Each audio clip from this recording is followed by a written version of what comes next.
todo lo que creíste sobre Juana de Arco está equivocado. Creciste con la historia de la heroína nacional francesa, la joven pastora movida por visiones divinas que lideró ejércitos y fue quemada en la hoguera por brujería. Una historia de fe, guerra y tragedia. Pero esa es solo la versión simplificada, la que esconde un mecanismo de control social mucho más siniestro, uno que todavía hoy se usa para castigar a las mujeres que asumen roles de liderazgo. El verdadero juicio de Juana de Arco no fue solo sobre visiones o pactos con el diablo. Fue una autopsia al coraje femenino y una sentencia ejemplar contra la mujer que se atreve a salir del rol que la sociedad le ha asignado. ¿Sabes cuál fue el punto débil que los inquisidores explotaron con precisión quirúrgica?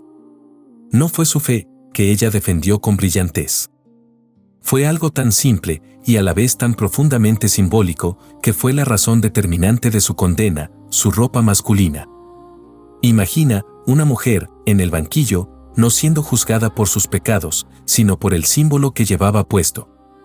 ¿Cómo puede un pantalón o una armadura tener más peso en una corte religiosa que los milagros o las herejías? La respuesta te obligará a ver la misoginia histórica no como superstición, sino como una herramienta de control sociopolítico. No es un error menor. Entender el papel de la vestimenta en el juicio de Juana de Arco es la clave para entender cómo las estructuras de poder han castigado históricamente a quienes rompen el molde. Su caso es un manual sobre cómo desmantelar el poder de una mujer haciendo zoom en los detalles morales. Hoy, vamos a diseccionar este caso, el contexto del juicio, el crimen real, el de género, la condena determinante y la lección que este caso nos deja sobre liderazgo y subversión de roles. Prepárate para descubrir una verdad incómoda. Si quieres descubrir más conceptos como este que transforman tu visión del mundo, suscríbete a este canal donde exploramos las ideas más poderosas para tu vida. El caso de Juana de Arco, 1412 a 1431, no se puede entender sin el telón de fondo de la Guerra de los 100 años.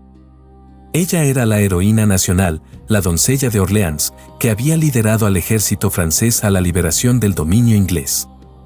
Cuando fue capturada, su juicio no fue un acto puramente religioso, fue una ejecución política orquestada por los ingleses y una facción de la Iglesia.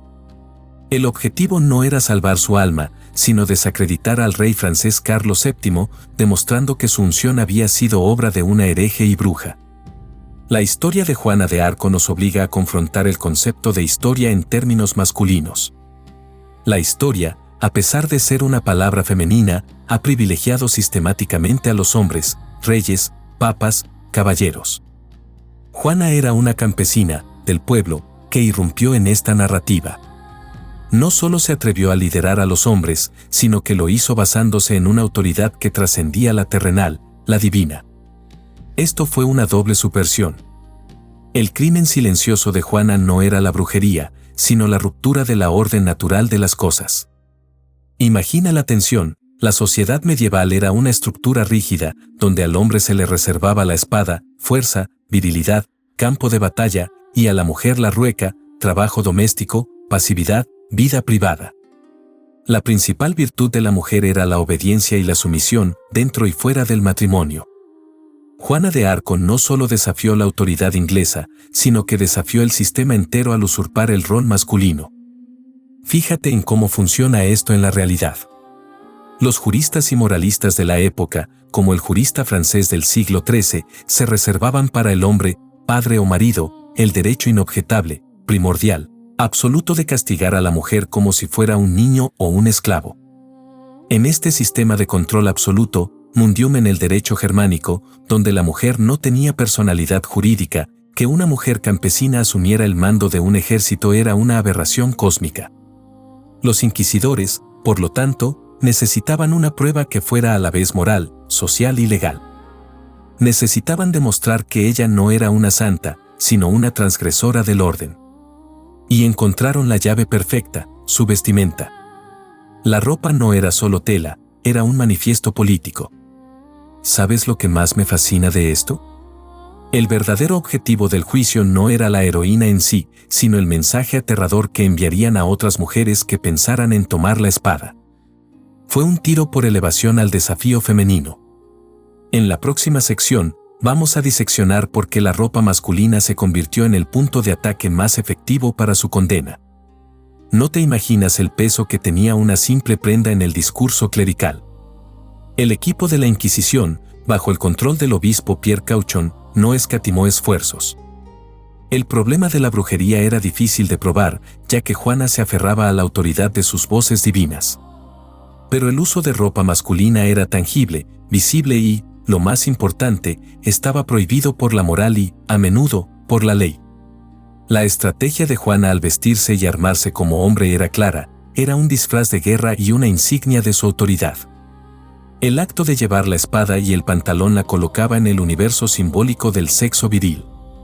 Al asumir este rol, estaba diciendo, no solo puedo hacer lo que haces, sino que puedo liderar a los hombres que no pudieron hacerlo. Esta fue su estrategia, pero también su gran vulnerabilidad legal. Los acusadores no tardaron en encontrar la justificación teológica. Su argumento era doble. Primero, citaron un pasaje bíblico que prohibía a la mujer usar vestimenta masculina. Segundo, y más importante, su vestimenta era una evidencia de que abandonaba la vida y los hábitos femeninos. Para la Inquisición, Juana de Arco no solo se vestía como hombre, estaba actuando como hombre. Esta acción era una ofensa directa a Dios, que había establecido un orden natural de los sexos. Imagina esta escena por un momento, el tribunal discutiendo en detalle la forma y el material de la ropa de una prisionera de guerra. La insistencia del juicio sobre la vestimenta se centró en lo que simbolizaba, la negativa a someterse al orden de género. La ropa era la prueba física de que ella se negaba a abandonar su forma de pensar y, por lo tanto, su rol de liderazgo. Fíjate en este matiz increíblemente sutil, la Inquisición no la quemó por sus visiones, aunque las usaron, sino por su persistencia en el rol masculino. La vestimenta fue un punto débil explotado y fue el elemento determinante en su condena final. Y aquí viene lo realmente interesante, el clero había creado un sistema de dicotomía entre Eva y María para controlar a la mujer. Eva era la pecadora, la seductora, la causa de la perdición. María era la redentora, la virgen, la pura. Juana de Arco, al liderar con la espada y la ropa masculina, se ubicaba en una tercera categoría peligrosa, la mujer que se niega a ser cualquiera de las dos, la que se define a sí misma. El juramento del abogado del siglo XIII, que obligaba a la mujer a jurar con la mano sostenida por su abogado, porque la mujer era de poca valentía y de voluntad voluble, era el estándar. Juana de Arco rompió ese estándar. Su castigo tenía que ser tan extremo como su desafío. La transición de la vestimenta de guerra a la vestimenta de prisión sería el clímax dramático y la trampa final de sus acusadores. El momento decisivo llegó cuando, agotada por meses de interrogatorios y bajo amenaza de muerte, Juana fue persuadida de abjurar de sus errores y aceptar la penitencia de la Iglesia. En un acto de sumisión, aceptó vestir ropa de mujer. En ese momento, sus acusadores pensaron que habían ganado. Había renunciado al rol masculino, al símbolo de liderazgo.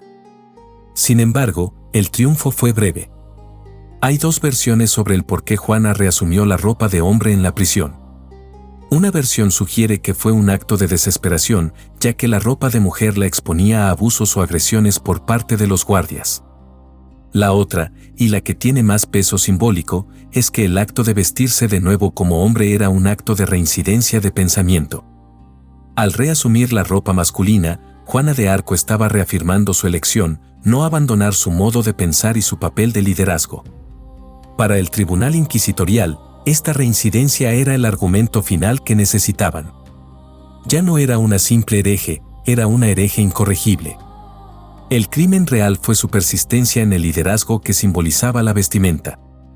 La sentencia fue inequívoca, fue entregada al brazo secular, las autoridades civiles, es decir, sus enemigos ingleses, para ser ejecutada. La condena a la hoguera se basó legalmente en su reincidencia en el uso de la vestimenta. Es decir, Juana de Arco no fue quemada por la espada que blandió, sino por el pantalón que usó. Si esta revelación te impacta tanto como a mí, dale like para que más personas descubran esta verdad. Juana no fue la única mujer que, al romper la norma de género, se convirtió en objetivo. Siglos después, durante la caza a las brujas, el foco de la persecución también cambió hacia la mujer, que se convirtió en la principal responsable de maleficios y actos abominables.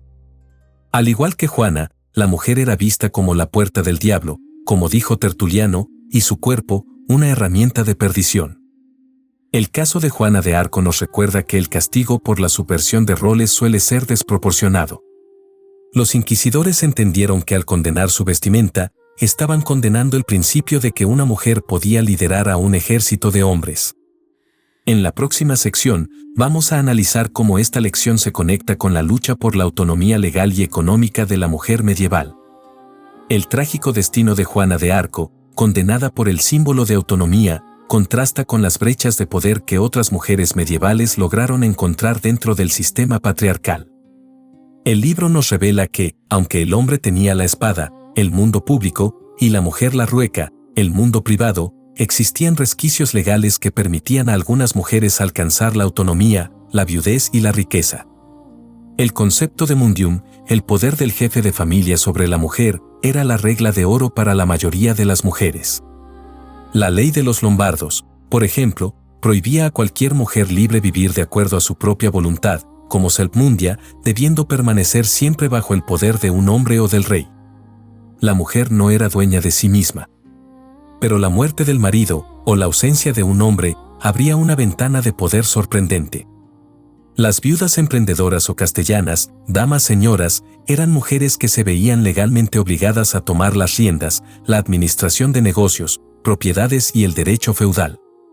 Mira el caso de Alice Neville, que, en ausencia de su marido, defendió su castillo con una valentía épica. Su frase es un manifiesto de liderazgo forzado: no dejaré este castillo a no ser muerta. Prefiero estar muerta cuando mi marido retornar, porque fui encargada por él de guardar el castillo. O las viudas de Londres, que se convirtieron en exportadoras de lana y negociantes con la corona. Antes de mostrarte cómo aplicar esto en tu vida, quiero que sepas que preparé un material exclusivo y gratuito donde desarrollo este concepto con mucho más detalle. Está en el enlace de la descripción, descárgalo ahora. Estas mujeres no solo administraban, sino que ejercían poder, defendían fortalezas, aplicaban capital y litigaban. Eran obligadas por la ausencia masculina a salir de la sombra. El contraste es total. Juana de Arco, mujer del pueblo, fue castigada por elegir la espada, el símbolo masculino. Alice Nivet, mujer de la nobleza, fue celebrada, o al menos tolerada, por tomar la espada por obligación, la ausencia del hombre. La lección que este contraste nos deja es clara: en la Edad Media, el poder solo se permitía a la mujer como una función forzada o una brecha legal. La elección activa y autónoma, como la de Juana con su vestimenta, se consideraba subversión y herejía. El legado de Juana de Arco va mucho más allá de las batallas y la política. Ella es el caso arquetípico de la mujer que es castigada no por sus errores, sino por su rechazo a renunciar a su propia voluntad, a su propia Selpmundia. Al insistir en la ropa de hombre, estaba diciendo: mi papel no lo define mi género, sino mi vocación. La batalla de Juana es la batalla simbólica para romper la dicotomía de género: la mujer debe quedarse con la rueca, lo doméstico, y el hombre con la espada, lo público.